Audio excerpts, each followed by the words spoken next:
Samahan niyo akong magkabit ng mga metal parts.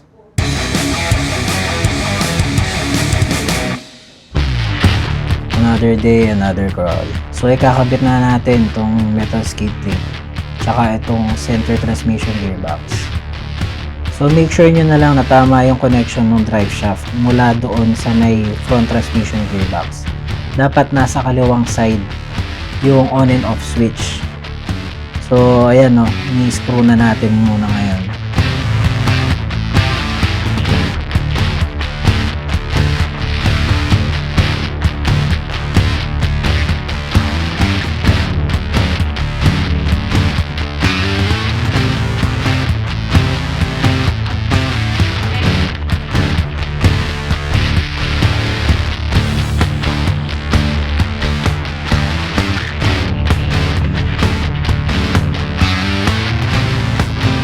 So okay na, no? Nakabit na natin yung center transmission gearbox sa skid plate. Next naman na natin is yung drive shaft.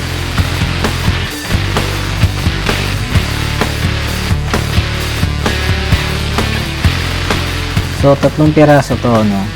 Dalawang mahaba dito is yung papunta doon sa axle. Ito yung isa sa papuntang axle, pinakamahaba. So ikakabit na muna natin to doon sa pinaka lower part ng center transmission gearbox. So may kasama siyang cap allen screw. Bali yan ang mag-fix doon sa center transmission gearbox. Meron din slot yan, yung mismong center transmission gearbox. Itatimin nyo lang yung butas.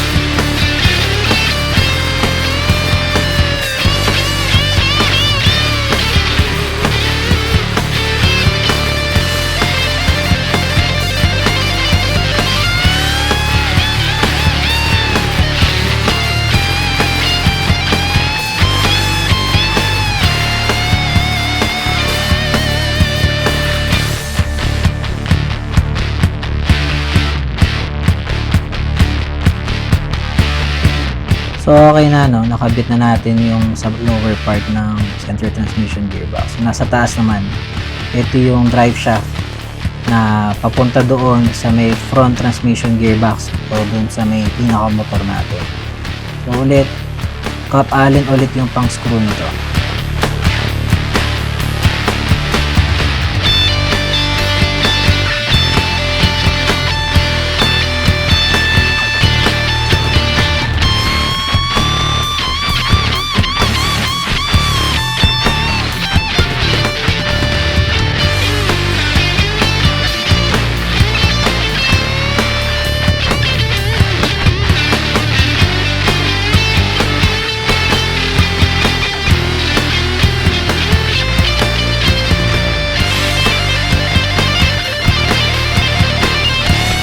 So okay na, no? Nakabit na natin yung mga drive shaft doon sa center transmission gearbox. So konektado naman na lahat yan. Yung kabilang dulo na lang sa mga susunod kong videos. So next natin is yung metal rods. Kakabit naman na natin.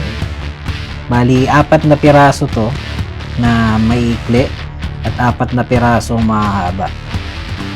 So, bali 8 pieces yan pagka binili mo yan sa kulay orange na. Bali, yung metal rods na binili ko pala is adjustable. So, diroskas yung mga parts niya. So, una natin ikakabit is yung mahabang metal rod na nakaposition yan sa pinakababang side o pinakababang portion ng skid plate natin. So, dyan natin siya ikakabit gamit ang screw na mahaba.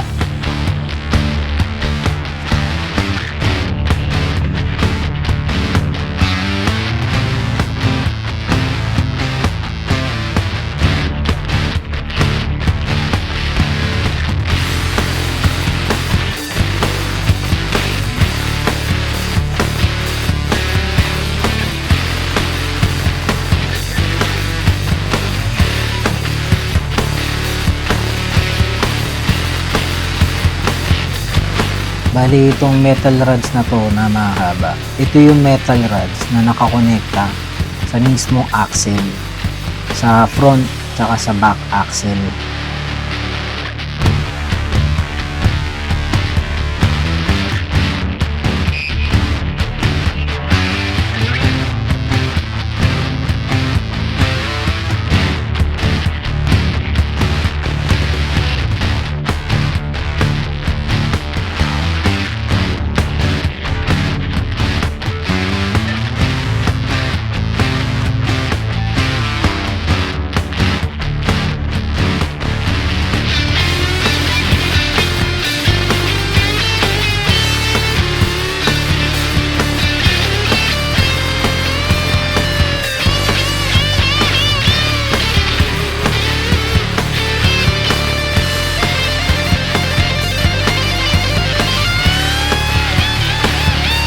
So okay na, no? Nakabit na natin yung mga mahabang metal rods. So next na muna natin is kakabit muna natin to sa pinaka frame ng rig natin. So make sure nyo na lang na tama yung pwesto, no? So yung drive shaft na papunta sa front transmission gearbox ay papunta sa harap at nasa kaliwa yung on and off switch. Bali nasa likod noong drive shaft na papuntang front transmission gearbox yung battery keys na plastic. So inusok ko lang ng konti para pumama sa butas ng screw. So screw na natin to.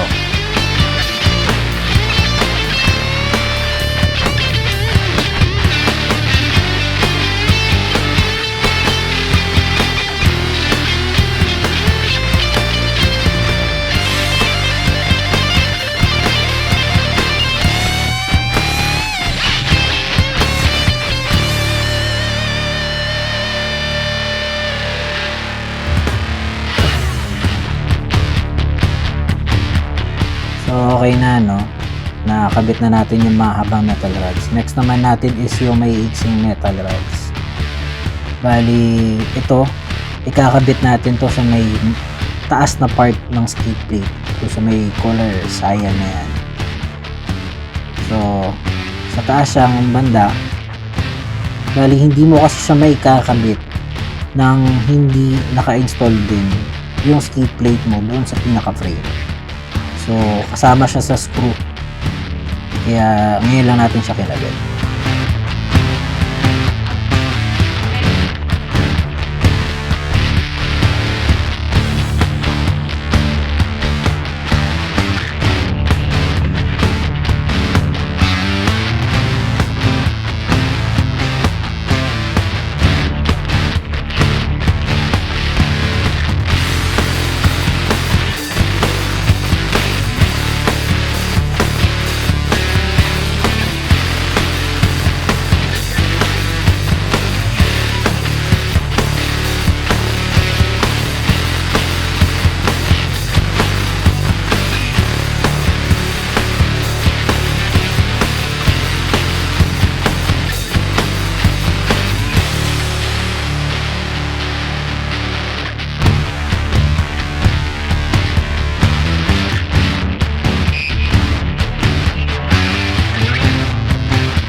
So ito okay na, no? Nakita na lang natin.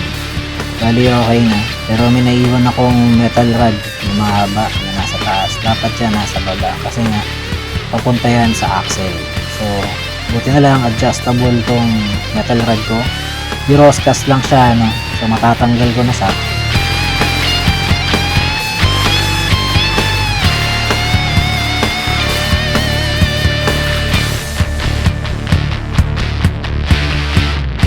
Tapos nailipat ko na siya sa baba.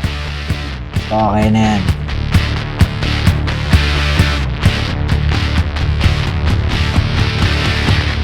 So, yun lang mga tol, no?